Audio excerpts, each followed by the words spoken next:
Ce matin, par la grâce de Dieu, j'aimerais parler sur un sujet intitulé « Qui ne risque rien n'a rien ». Qui ne risque rien n'a rien. Ça veut dire que si tu veux obtenir quelque chose, tu dois accepter le risque. Amen. Oh là là, j'aimerais que vous me donnez votre attention ce matin. Vous savez même, si tu veux gagner de l'argent, tu dois travailler. Alors pour travailler, tu dois laisser ta maison. Tu dois te réveiller le matin, tu te prépares et tu pars travailler. Et le fait même que tu quittes ta maison, c'est que tu as accepté de prendre des risques. Rien ne te garantit que tu vas arriver au travail. Parce qu'un accident peut arriver. En fait, la vie que nous voyons est faite de risques. Et même dans les domaines, dans les choses de Dieu, il y a aussi des risques à prendre. Vous savez, la vie chrétienne, c'est une vie de risques. Regardez, Dieu appelle quelqu'un, il appelle son serviteur, il appelle Abraham. Il dit, Abraham, va-t'en de ton pays, de ta patrie, de la maison de ton père, et tu iras là où je te montrerai. Comment Dieu peut enlever quelqu'un de sa famille et lui envoyer là où il ne lui montre pas? C'est-à-dire que Abraham accepte de cheminer avec Dieu dont la destination lui est inconnue. Quelqu'un comprend? Amen. Oui, si par exemple tu m'appelles, tu me montres là où tu m'amènes,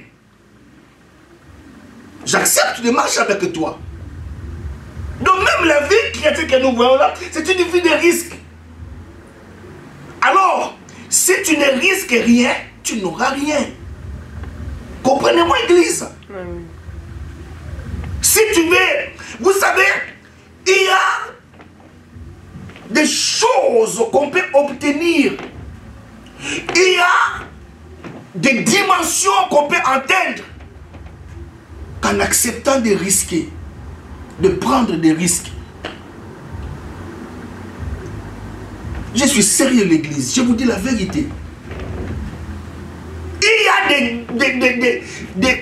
des dimensions, il y a des bénédictions que tu ne pourras jamais recevoir si tu n'acceptes pas de prendre des risques.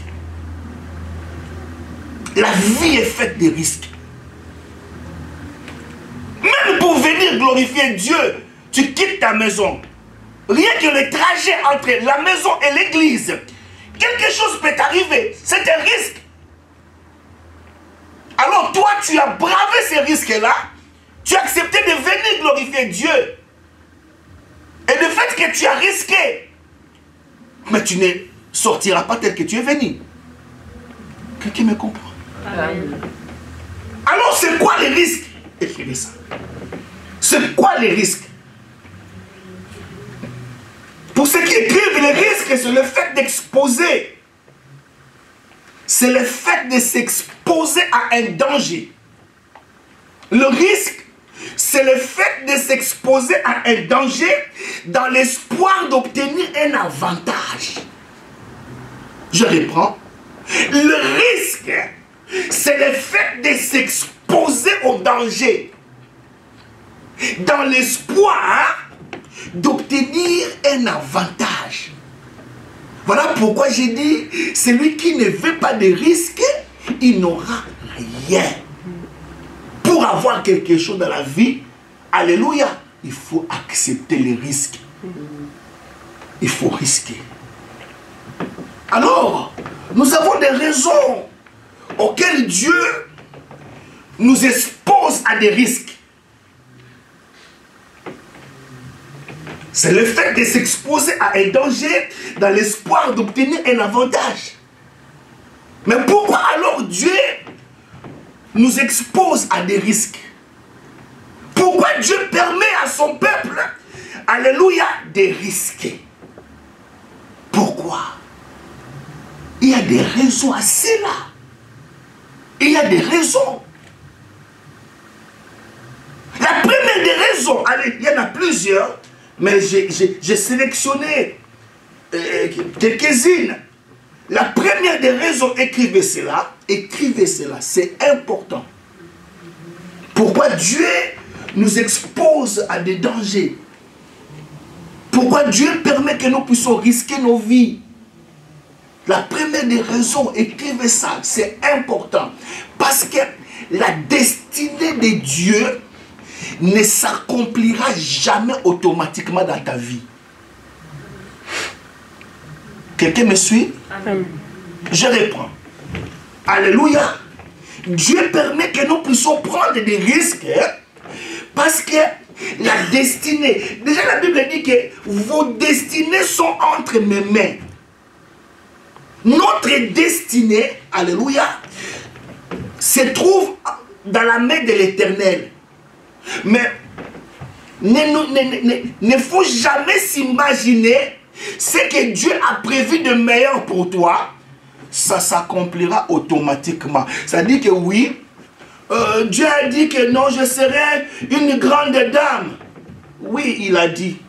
Dieu a dit que tu seras un grand homme de Dieu, tu auras un grand ministère. Oui, il a dit. Mais ne pense pas que non, ce que Dieu a dit, ça va s'accomplir automatiquement comme ça, non.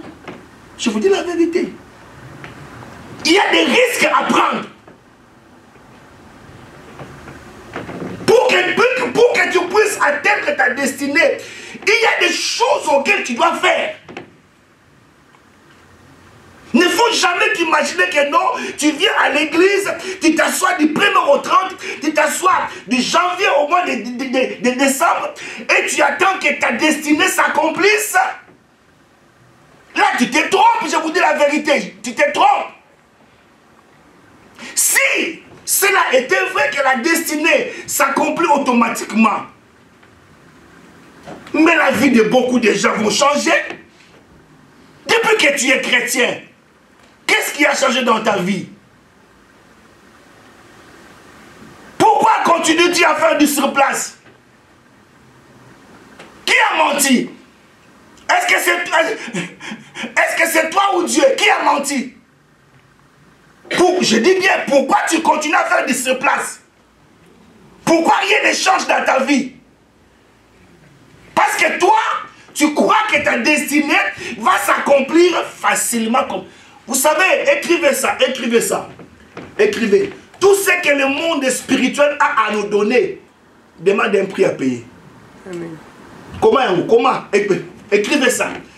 Tout ce que le spirituel a à t'offrir, a à te donner, demande un prix. Shekinah. Quelqu'un me comprend ce matin? C'est-à-dire que, donc, je vais encore bien l'expliquer. Tout ce que le monde spirituel a à nous donner, ça demande un prix. Cela veut dire que dans le spirituel, la gratuité n'existe pas. Oh, vous êtes là? Amen. La gratuité n'existe pas. Tu peux avoir le don de chanter Shekinah, mais l'élévation a un prix à payer. Amen. Tu peux avoir un don de bien parler. Alléluia. Mais ce qui va attirer les gens, ce n'est pas ton don. Ce qui va attirer les gens, ou ce qui va faire que tu sois connu, c'est l'onction. Et les dons, plus l'onction, ça donne l'élévation. Tu ne m'as pas compris. Je dis tu ne m'as pas compris. C'est comme une belle fille ou une belle femme. Tu es belle. Alléluia. Mais sans la grâce, tu n'es rien. Parce que des belles filles, on la voit partout. Mais le mariage n'est pas donné à tout le monde. Oh. C'est une question de grâce. C'est une question de grâce.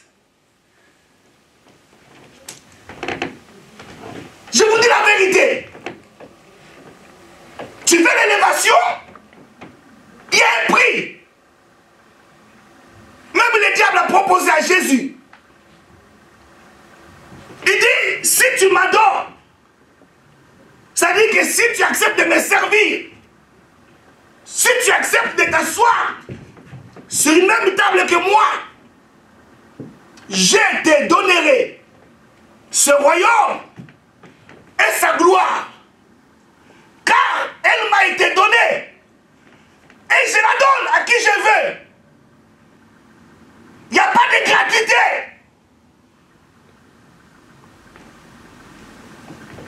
Soit tu restes dans le monde, soit tu acceptes Jésus et tu payes le prix. Quelqu'un a dit, l'élévation aussi vient lorsque tu découvres ton don et tu payes le prix.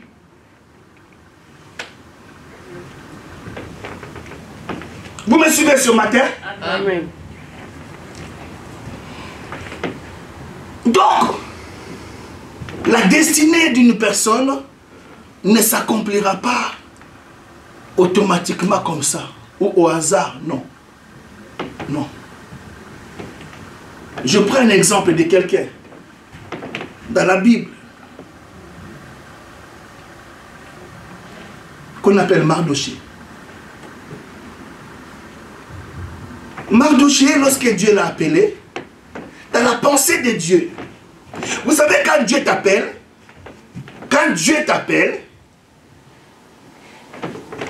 avant de commencer avec toi, il a déjà fini. Ça veut dire que Dieu ne peut jamais marcher avec toi si il ne termine pas d'abord. Il termine. Voilà pourquoi la Bible dit il connaît la fin dès le commencement. Ça veut dire que Dieu finit d'abord avec toi. Après, il te prend. Vous commencez à marcher. Et cette marche-là s'appelle marche de la foi. Oh! Non, ce matin, vous ne me suivez pas bien.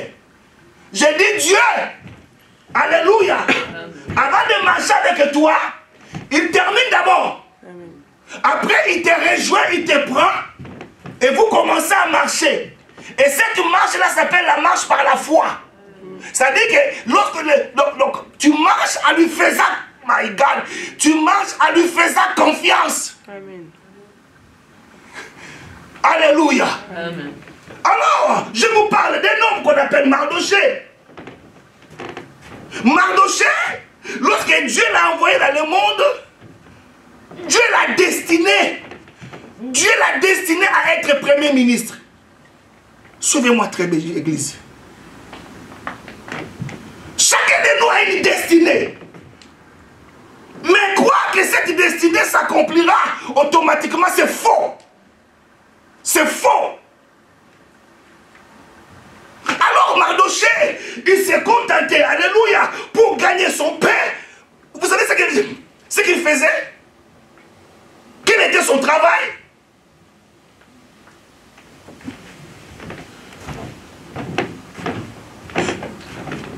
Que faisait Mardoché? Mardoché, il était portier. Mardoché gardait la cour du roi.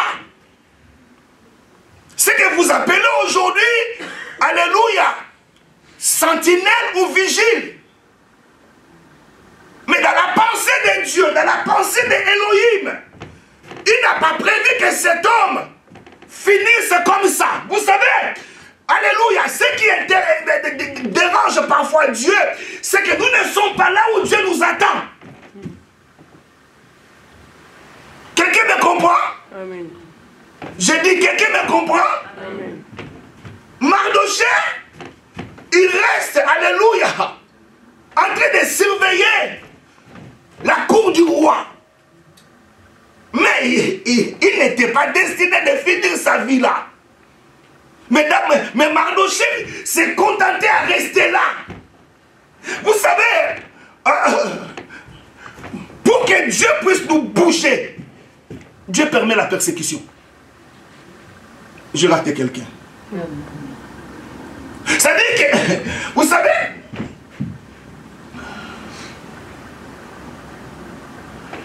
Dieu regarde Israël, il dit, vous avez assez demeuré sur cette montagne. Voici le chemin. Marchez-y. Il y a des endroits où nous demeurons, où Dieu n'est plus là. Alléluia. Alors si tu ne comprends pas le langage de Dieu, Dieu va permettre la persécution. Pour que tu, alléluia, pour que tu comprennes. C'est ce qui est arrivé à Mardochée. Qu'est-ce que Dieu a permis? Dieu a permis qu'il y ait une loi dont on devait tuer tous les juifs. Amen. Alléluia. Tout ça pour faire bouger Mardochée. Pour lui faire comprendre que non, alléluia, tu n'es pas destiné à être là. Mais lorsque je t'ai appelé, alléluia, pour des grandes choses. Amen. Alors, qu'est-ce que Dieu fait? Alléluia. Vous savez, je vais un peu vous choquer. Est-ce que vous savez que le diable, c'est le serviteur de Dieu? Oh my God. Si tu es religieux, tu ne vas pas comprendre ça. Si tu es religieux, tu ne vas pas comprendre ça. C'est-à-dire que Dieu peut utiliser le mal pour changer les choses. Amen. Oh. Amen. Dieu a suscité Aman. Parce qu'Israël était tranquille. Mardochée était tranquille. Vous savez, quand Dieu veut bouger les choses, alléluia, il permet n'importe quoi. Voilà pourquoi on l'appelle le maître des temps et des circonstances. Il suscite Aman. Alors, Aman a écrit une loi que tout le monde doit se prosterner. Tout ça, c'est pour réveiller Mardochée. Pour que Mardochée comprenne que sa place n'est pas à la porte du roi. Il peut faire mieux. Est-ce que tu comprends ça? C'est à toi de changer les choses. Je dis que c'est à toi de changer les choses. Amen. Alléluia. Amen. Alors, il y a une loi. Et Mardochée s'oppose à cette loi. Alors, on devait maintenant exterminer les Juifs. On devait tuer les Juifs. Dans tout ça, où est Dieu? Dieu est là. Mais ce que Dieu désire, que les choses bougent. Tu ne changeras pas les choses si tu ne bouges pas. Et lorsque tu bouges, tu es appelé à prendre des risques.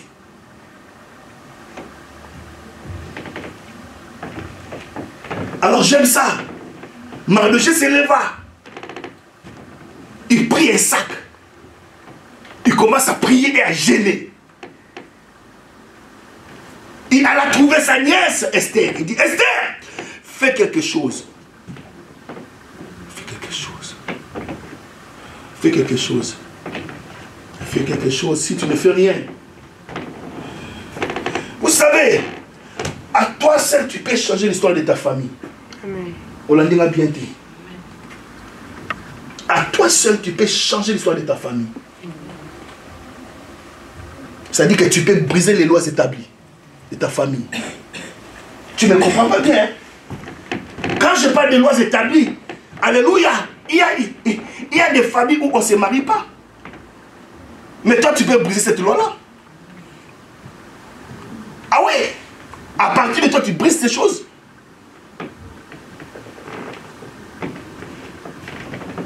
Alléluia. Alors, la reine Esther accepte de prendre des risques. Dis avec moi risque. Risque. Non, dis encore risque. Risque. Il dit, oh oncle, ce que tu me demandes là est difficile, mais ce n'est pas impossible. Et alléluia. Vous savez, il y a des choses auxquelles nous devons accéder. C'est difficile, mais ce n'est pas impossible. Parce que l'impossibilité n'est pas chrétienne. Mardoché, tu me demandes une chose. C'est difficile. Pourquoi c'est difficile? Parce qu'il y a une loi qui existe. Il y a une loi qui existe. La vie est faite de lois. La vie que tu vois là est faite de lois. Il y a des lois établies. Donc on doit briser ça. Alors, Esther accepte de prendre les risques. Il dit, je dois me présenter devant le roi. Même au risque de ma vie. Vous savez ce qu'elle a dit? Vous savez ce qu'elle a dit? Si je périrai, si je dois périr, je périrai. Tu vas atteindre des sommets, tu vas atteindre des dimensions, mais tu ne veux pas prendre les risques. Vous savez, Église, pour que les choses commencent à changer dans ta vie, il faut prendre des risques. Je suis votre pasteur, je vous dis la vérité. Et il y a des niveaux de risques. Même au péril de ta vie. Alors quel était le risque que Esther a pris? De se présenter devant le roi malgré la loi. C'est une question de vie ou de mort. Mais avant d'accéder, avant de briser la loi, Esther fit une chose que je te recommande. Esther accepta de jeûner 3 jours, 3 nuits, sans manger ni boire. Ce que le spirituel a à nous donner a un prix. Je dis bien le spirituel. Que ce soit chez le diable ou chez notre Dieu, pour obtenir quelque chose dans le domaine spirituel, tu dois payer un prix. 3 jours, 3 nuits, sans manger, ni boire. Lorsqu'il a fait ça, les choses ont changé. Nous sommes là pour que les choses changent. Mais pour que les choses changent, il y a des risques à prendre.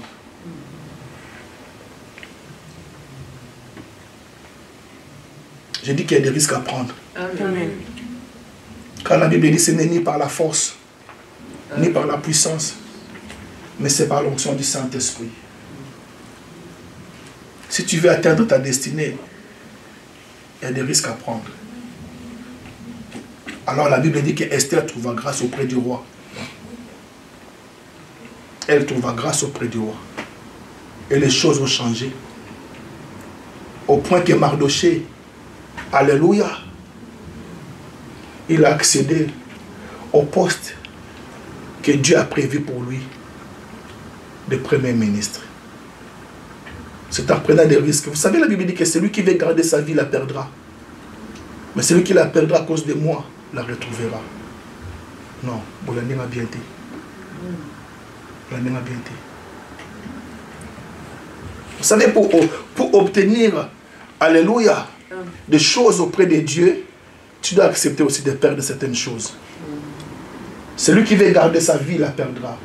Mais celui qui veut la perdre à cause de Dieu, il va la retrouver. Comment tu perds une chose et puis tu la retrouves aussi?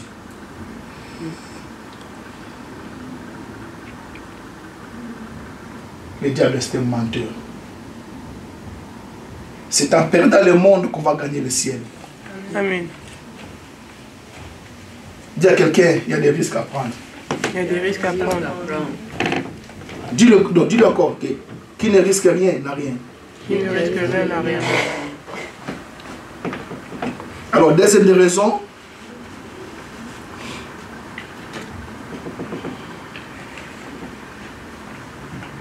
La deuxième des raisons qui nous pousse à prendre des risques.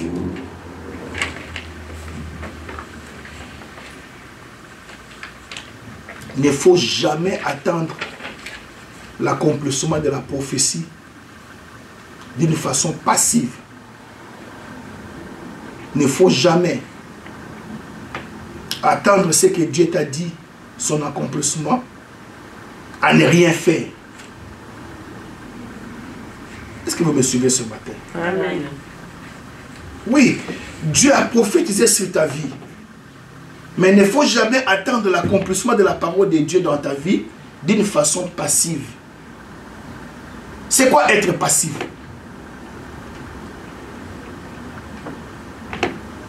Être passif, c'est quoi? Quelqu'un qui s'assoit comme ça, il y a des chrétiens comme ça. Il vient à l'église, il espère à des grandes choses sans rien faire. Oui, Dieu t'a dit. Dieu a prophétisé sur toi. Mais il ne faut jamais attendre cette prophétie, l'accomplissement sans rien faire. Non. Il faut prendre des risques. C'est comme Dieu a promis à ce ministère. Vous savez, Dieu a promis que c'est un grand ministère. Ce ministère va toucher les nations. Et toi, tu crois que l'accomplissement va se faire comme ça, si on ne fait rien? Non. Non. Non. Dis à quelqu'un, il faut faire quelque chose. Il faut faire quelque chose. Non, dis-le encore qu'il faut faire quelque chose. Il faut faire quelque chose. 2 Rois chapitre 7. 2 Rois. Je gère bien mon temps. 2 Rois. Vous allez comprendre ça. Vous savez, à l'église, Dieu n'aime pas des gens passifs. Mais Dieu aime des gens qui sont actifs. Les gens qui bougent. Non, vous ne me suivez pas. Vous savez, quand l'église est calme, rien ne se fera. C'est comme la piscine de Bethesda. Pour que quelqu'un soit guéri, il faut que l'ange bouge l'eau. Lorsque l'ange descend, il agite l'eau et la personne qui va se jeter. C'est-à-dire qu'à l'église, pour qu'il y ait des guérisons, pour qu'il y ait des délivrances, il faut que l'onction de Dieu bouge. Voilà pourquoi la Bible dit que l'Esprit de Dieu s'est mouvé au-dessus des eaux. C'est mouver, mouvoir. Mouvoir vient du mot mouvement, faire des mouvements. Mouvoir. Ça veut dire que tu touches à la prière. Donc, ça ne tient pas. Tu lis la parole de Dieu, tu gênes. Ça, c'est mouvoir. Mais ne reste pas, tu vas à l'église, comme ça, tu t'assois. Non, non, non, non. Même dans la vie courante que vous voyez là, n'aimez jamais la monotonie. Dans la vie courante, n'aimez jamais la monotonie. Ou la routine. C'est-à-dire que faire toujours la même chose. La même chose. Non, non, non, non, non. 2 Rois. 2 Rois, chapitre 7. Chapitre 7, oui. Verset. Tu commences par le verset premier. Verset premier. Oui. Élisée dit, écoutez la parole de l'Éternel. Église, suivez-moi. Je n'ai pas de risque à prendre. Suivez-moi, Église, s'il vous plaît. Élisée dit, écoutez la parole de l'Éternel. Ainsi par l'Éternel. Ah, Élisée prophétise de la part de Dieu. Élisée était un grand prophète de Dieu. Alors, Élisée parle au moment où il y avait la famine en Israël. Élisée prend la parole au moment où rien n'allait en Israël. Il y a la famine. C'est comme si lorsque je te vois comme ça, rien ne va dans ta vie et je prophétise. Quelqu'un comprend? Amen. Ainsi parle... Vous savez, c'est comme chez nous au pays. Alléluia. C'est-à-dire qu'on cherche maintenant des vrais prophètes qui vont nous orienter. On cherche les vrais prophètes. On reconnaît un vrai prophète lorsque les choses ne tournent pas rond. Et il dit, ainsi dit l'Éternel. Non, vous ne me suivez pas. Il y avait la famine. Rien n'allait. Le peuple souffrait. Élisée se pointe. Il dit donc, écoutez la parole de Dieu. Ainsi dit l'Éternel. Et qu'est-ce qu'il prophétise? Demain, à 7 heures, on aura une mesure de fleurs de farine. Oui. Pour un cycle. Il dit demain, il y aura la nourriture en abondance. Demain, vous allez manger. Alléluia. Amen. Demain, ça sera mieux qu'aujourd'hui. Demain, vous verrez la gloire de Dieu. Alors l'homme de Dieu prophétise. Vous savez ce qui nous dérange? Alléluia. Quand Dieu parle comme ça, quand Dieu libère la parole, ce qui nous dérange, comment cela se fera-t-il? Comment cela? C'est comme lorsque l'ange Gabriel est venu voir Marie. Il dit, Marie, tu seras enceinte. Tu mettras au monde un fils, un enfant, et tu lui donneras le nom de Jésus. Marie dit, mais non, Gabriel, qu'est-ce que tu me dis là? Je ne connais point d'homme. Je ne connais point d'homme. Je suis vierge. Comment cela se fera-t-il? Alors, Gabriel lui dit, Marie, l'ombre du Dieu Tout-Puissant te couvrira. C'est-à-dire que l'Esprit de Dieu viendra sur toi. Et c'est lui qui va s'en charger. C'est lui qui fera le reste. Quand tu me dis que non, tu seras un grand homme de Dieu, je dis, oh Seigneur, c'est vrai, tu me parles, c'est vrai? Il dit, oui, je te parle. Comment cela se fera-t-il? Il dit, ce n'est pas ton problème. L'Esprit de Dieu te saisira. Et c'est lui qui fera le reste. Est-ce que vous me comprenez ce matin, l'église? Amen. Alléluia. Amen. Comment cela se fera-t-il? Il y avait un officier du roi qui a douté du parole d'Élisée. Il dit, ah,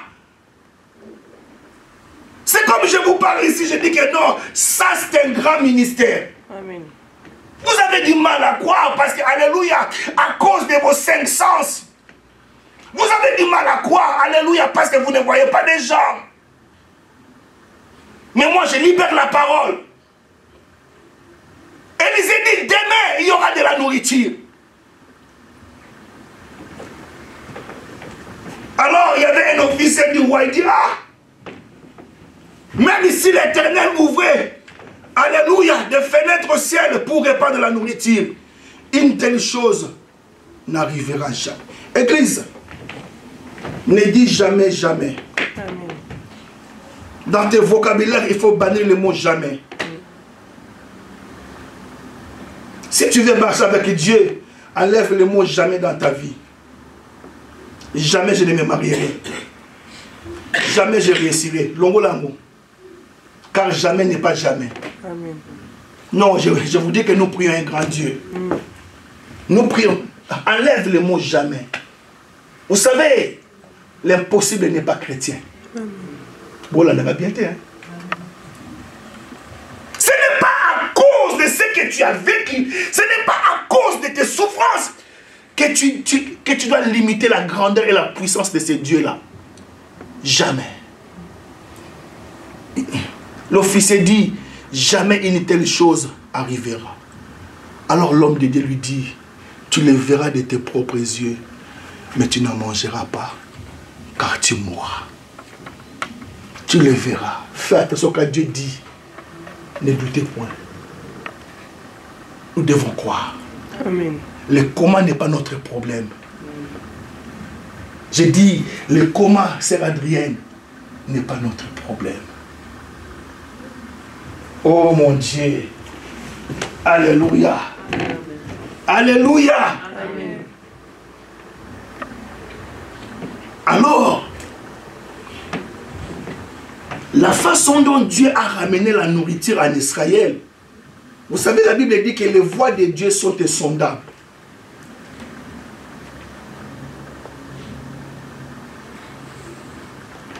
prophétie.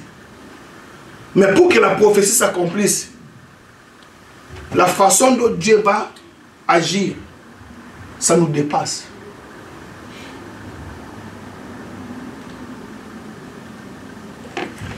Dieu est parti prendre des lépreux.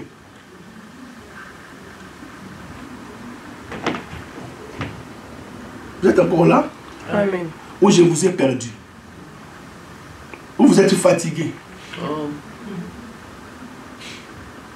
Est-ce que vous me comprenez ce matin? Amen. Je dis que tu peux avoir la prophétie. Mais la façon dont Dieu va faire pour que la prophétie s'accomplisse, c'est ça qui nous, donc ça nous échappe.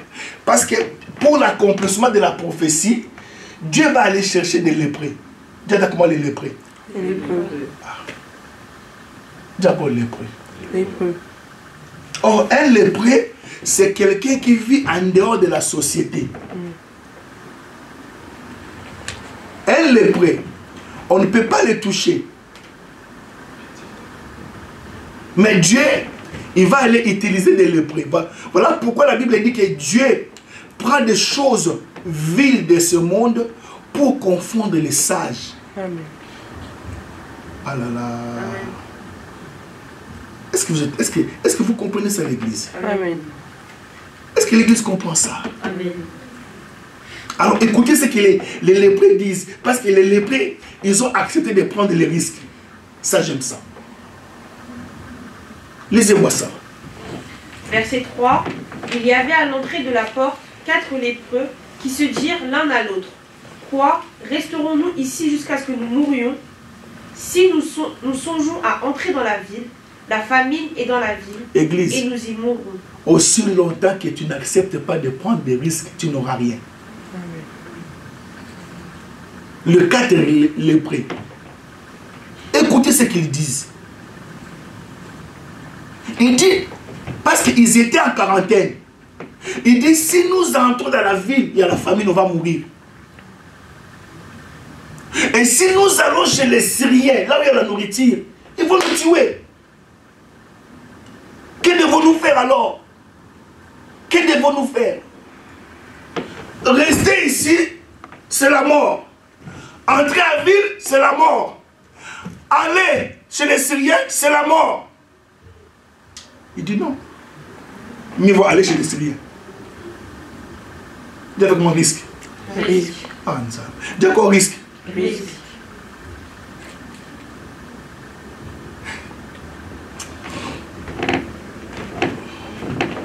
Vous savez, Dieu t'amènera à un niveau où lorsque tu regardes ta vie, il n'y a rien. Il n'y a rien. Rester en ville, c'est la mort. Entrer en ville, c'est la mort. Aller chez les Syriens, ils vont nous tuer. Que devons-nous faire alors? Il dit, ils ont pris la décision d'aller chez les Syriens. Or, les Syriens, c'est leurs ennemis. Or, ils ne savaient pas que Dieu les attendait chez les Syriens. Est-ce que vous me suivez? Amen. Oh là là là là là là là. Dieu peut utiliser des choses qu'on méprise, des choses viles pour confondre les sages. Je parle de 4 lépreux qui ont pris la décision d'aller chez les Syriens. Mais la Bible dit que pendant qu'ils marchaient, avec beaucoup de faiblesse, pendant qu'ils marchaient, Dieu faisait attendre leurs pas chez les Syriens comme des tremblements de terre.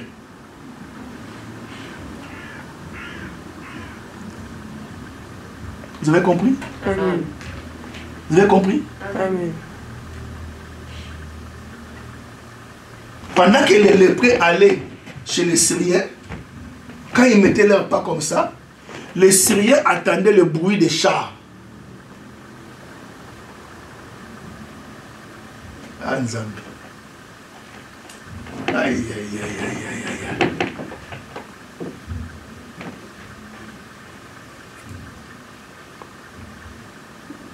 Verset 8. Verset 8. Les lépreux étant arrivés à l'entrée du camp, pénétrèrent dans une tente, mangèrent et burent, et on emportèrent de l'argent, de l'or, des vêtements qu'ils allèrent cacher. Ils revinrent, pénétrèrent dans une autre tente, et emportèrent des objets qu'ils allèrent cacher. Puis ils se dirent l'un à l'autre, nous n'agissons pas bien. Non, ce que nous faisons là, c'est pas bien. Cette journée est une journée de bonnes nouvelles. Waouh! Si nous gardons le silence et si nous attendons jusqu'à la lumière du matin, le châtiment nous atteindra. Oui. Venez maintenant et allons informer la maison du roi. Ils partirent et ils appelèrent les gardes de la porte de la ville, auxquels ils firent ce rapport. Nous sommes entrés dans le camp des Syriens. Est-ce que quelqu'un comprend? Amen. Qui a ramené la bonne nouvelle en Israël? C'est les 4 lépreux. Parce qu'ils ont accepté de prendre le risque. Amen. Amen. Dernier point pour terminer. Dernier point pour terminer. Pour accomplir des exploits avec Dieu, il faut prendre des risques. Si tu veux accomplir des exploits avec Dieu, il faut prendre des risques. Matthieu chapitre 14. Matthieu 14. Pour faire des exploits avec le Seigneur, pour faire des exploits avec Dieu, il faut prendre des risques. Matthieu 14 au verset 25. Commence par le verset 25. À la 4e veille de la nuit, Jésus alla vers eux, marchant sur la mer. Oui.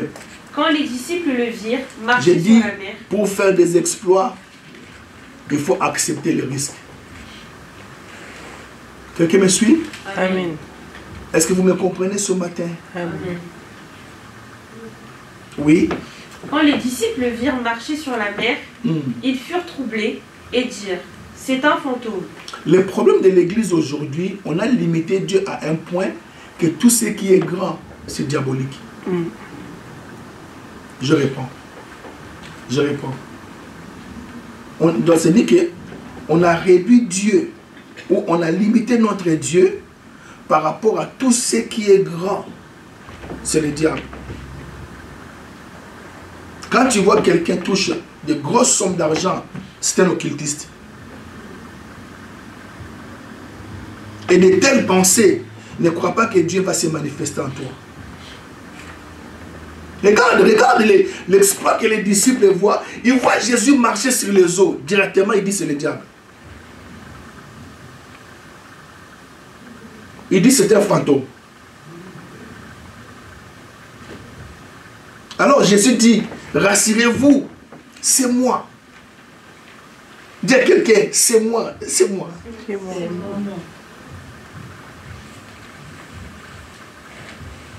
L'église croit que non, un grand ministère, c'est que le pasteur a touché au fétiche. Dis à quelqu'un, c'est Jésus. C'est Jésus. Ah là là. Il dit, rassurez-vous, c'est moi. C'est moi, n'ayez pas peur. Ce n'est pas le diable, ce n'est pas un fantôme. C'est moi. Alors Pierre dit, Seigneur, si c'est toi, si c'est toi, ordonne que j'aille vers si toi. c'est toi, si c'est toi, ordonne que j'aille vers toi aussi en marchant sur l'eau. Écrivez. Pour marcher sur les eaux de ta vie, tu dois quitter ton zone de confort. Pour,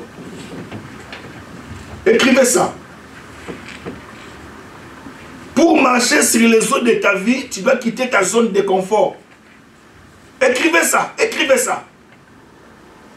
Celui qui veut marcher sur les eaux de sa vie doit quitter son confort, doit quitter sa zone de confort.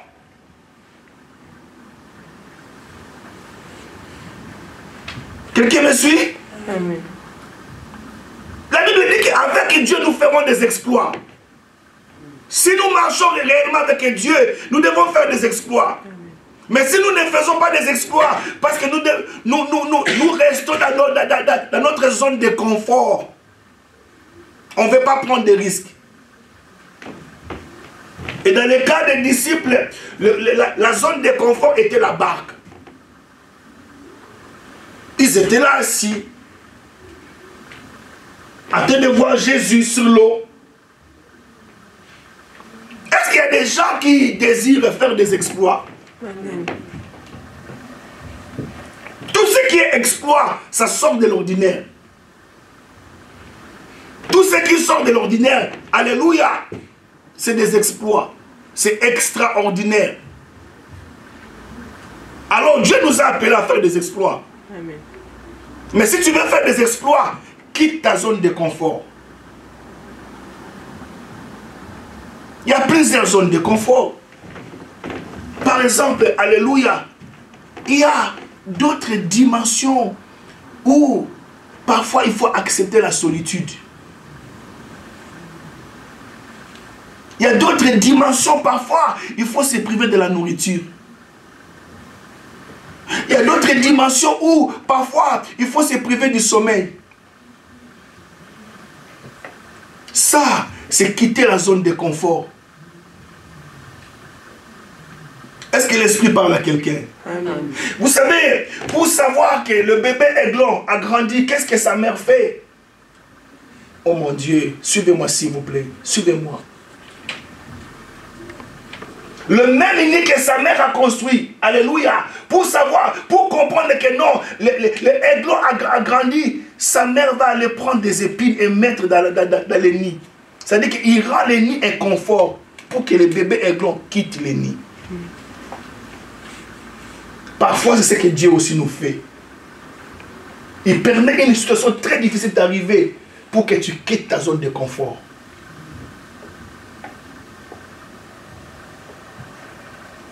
Vous savez, celui qui veut faire des exploits, parfois doit accepter de dormir par terre.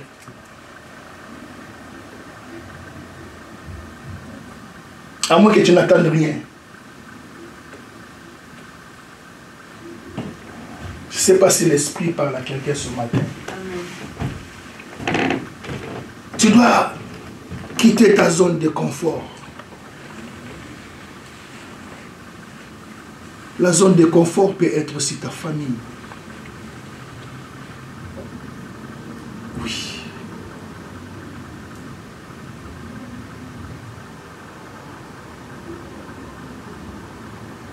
Et il dit, viens, Pierre, viens. Remarquez qu'ils étaient 12 dans la barque.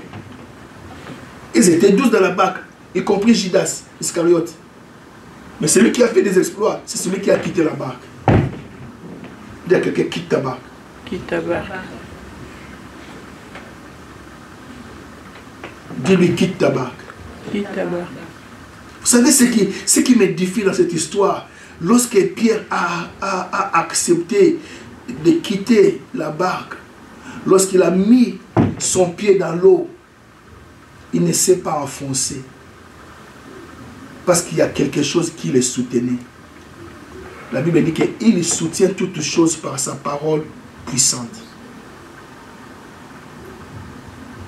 Lorsque tu quittes ta zone de confort, my God, lorsque tu acceptes de quitter ta zone de confort, la parole va te soutenir. Parce que la Bible dit que l'homme ne vivra pas seulement du pain. Il y a des dimensions auxquelles, je vous dis la vérité, je vous en supplie, parfois tu dois faire 3 jours de jeûne.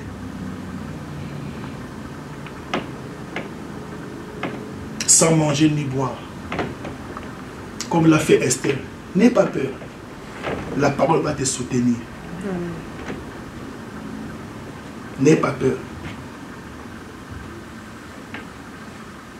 Alléluia. Luc chapitre 5. Je termine par ici. Luc 5. Commence par le verset 3. Il monta dans l'une de ces barques qui était à Simon. Il monta dans l'une de ces barques. Ça c'est Jésus. Qui était à Simon. Oui. Et il le pria de s'éloigner. Lorsque Jésus monte dans ta barque, c'est pour faire des exploits. Mais regardez, Alléluia. Il les pria. De s'éloigner. Église. La vie chrétienne, ce n'est pas une vie de rivage. Mais c'est une vie de profondeur. La vie chrétienne, ce n'est pas une vie superficielle. Tantôt plutôt. Est-ce que l'Esprit parle à quelqu'un ce matin? Amen. Dis à quelqu'un, le pasteur parle de risques.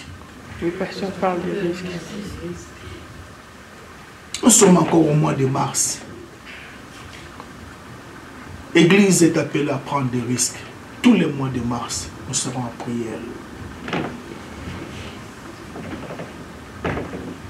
Il monta sur la barque de Pierre. Mais regardez que Pierre, c'est une personne qui a échoué la nuit. Mais Jésus commence à... Jésus les pria de s'éloigner. De s'éloigner un peu de terre. C'est-à-dire que de quitter les rivages. D'aller en profondeur. Puis il s'assit de la barque et il enseignait la foule. Lorsqu'il eut cessé de parler, il monte dans la barque de quelqu'un qui a échoué. Église, je vous dis la vérité, parfois on a tendance, alléluia, parfois, donc on se croit comme des gens qui ont échoué. Oui, je vous dis la vérité. Alors les gens comme nous ne m'attendent pas dans les rivages. Ne m'attends pas dans les rivages. Je vais aller en profondeur. En profondeur. La Bible dit ceci, ce qui est loin, ce qui est profond, qui peut l'atteindre? Il y a des choses qui sont loin. Il y a des choses qui sont profondes. Mais qui peut les atteindre? C'est seule une personne qui est profonde. Car la profondeur amène aussi la profondeur. Si tu es superficiel, alléluia, Dieu te fera que des petites choses. Mais si tu es profond dans ta manière de voir les choses, s'il faut lire la Bible, tu es profond. S'il faut gêner, tu es profond. S'il faut donner à Dieu, tu es profond. Là, attends-toi à des exploits. Lorsque Jésus y terminait à enseigner, il dit à Pierre, qu'est-ce qu'il dit à Pierre? Lorsqu'il eut cessé de parler, il dit à Simon. Il dit à Simon. Avance en pleine. Il dit à Simon. Simon, Simon. Voilà la raison pour laquelle tu as échoué. Parce que tu aimes trop les rivages. Tu es un pécheur. Sur les rivages, tu ne verras jamais de gros poissons. Avance en pleine eau. Accepte de prendre les risques. Si tu veux obtenir une chose auquel tu n'as jamais obtenu, fais ce que tu n'as jamais fait.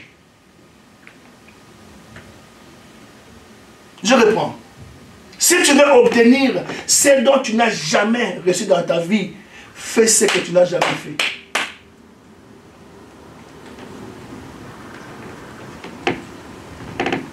Qui a déjà fait 3 jours à sec ici? 3 jours sans manger ni boire. 3 jours. Et frère me regarde et dit, pasteur, est-ce que c'est normal? J'ai dit oui, c'est normal. Ça, on appelle ça le jeûne d'Esther. Il y a aussi le jeûne de Daniel, où on mange que des légumes le soir. Pas la nourriture, pas la viande, non. Que des légumes. Église, cherchons Dieu. Avançons en plein nombre. Alors, une fois arrivé en plein nombre, on va jeter nos filets. Alléluia. Amen. Verset 5.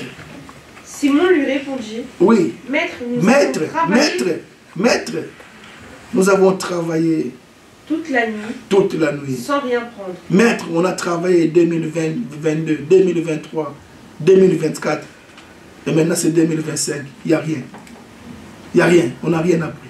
On n'a rien pris. On n'a rien attrapé. Continue. Mais sur ta parole, je jetterai le filet. Merci, c'est... Oh.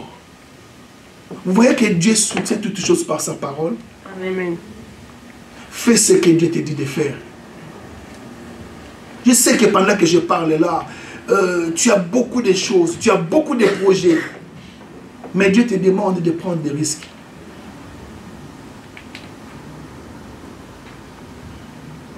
Savoir prendre des risques. Vous savez, il y a des choses auxquelles tu t'es débattu.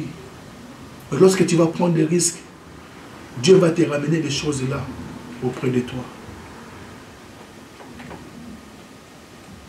Vous ne m'avez pas suivi. J'ai fini ma prédication de ce matin. Mais est-ce que tu as compris? Est-ce que réellement tu as compris? Le spirituel te donnera que c'est à quoi tu as payé le prix.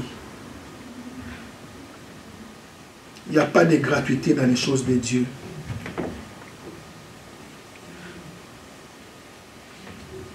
Tu veux la grandeur, il y a un prix à payer. Tu veux l'élévation, il y a un prix à payer.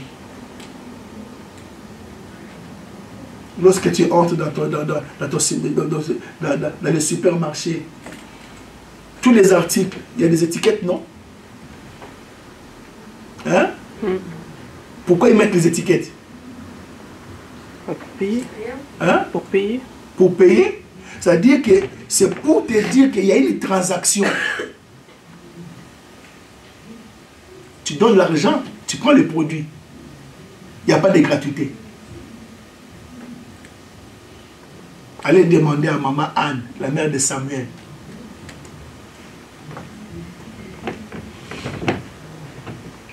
Nous allons incliner nos têtes. Écoutez ce que l'Esprit dit à l'Église.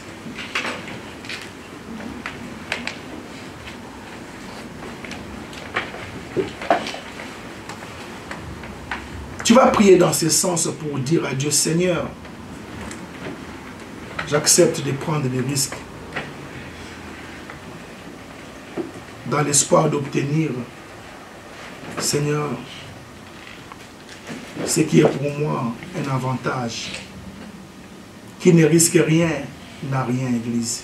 Si nous voulons obtenir de grandes choses, nous devons prendre des risques. Esther a dit, si je dois mourir, je mourrai. Si je dois périr, je périrai. Mais je vais gêner, moi et mes servantes. Et après, je m'introduirai chez le roi. Le roi ici représente aussi notre roi Jésus. Et des choses auxquelles, lorsque nous gênons, nous attirons les regards de Dieu. Je sais que tu en as marre. Je sais que tu es fatigué. Je sais que tu n'arrives plus à comprendre les choses. Seigneur, pourquoi ça? Mais Dieu te dit, mon fils, ma fille, accepte de prendre les risques. Et quitte ta zone de confort. Quitte. Parfois tu dors beaucoup. Mais ce mois de mars, c'est un mois de sacrifice. Tu dois réduire ton sommeil. Je dis que c'est un mois de sacrifice. Pendant ce mois, tu peux mettre les TikTok de côté. Tu peux dire que non, Seigneur, pendant la retraite, Seigneur, je ne regarderai pas les TikTok. Je vais lire ta parole. Je vais me rapprocher de toi. Ça sont des décisions à prendre. Et tu verras ce que Dieu va faire dans ta vie. Prions. Seigneur Jésus, je porte ta parole. Seigneur Jésus, merci.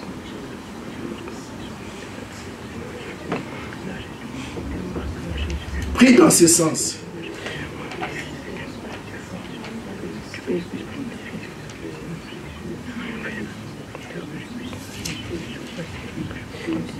Oui, prie.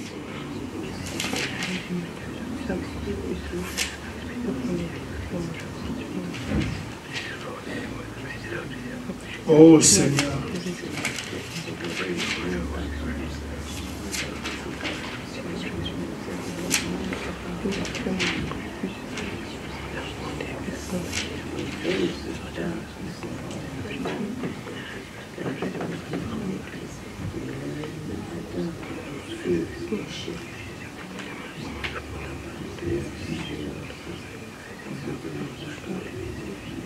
Oh Seigneur.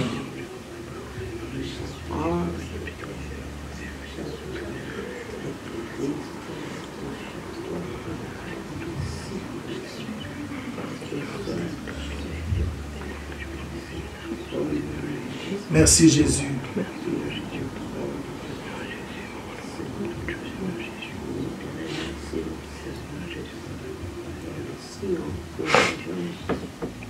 Amen.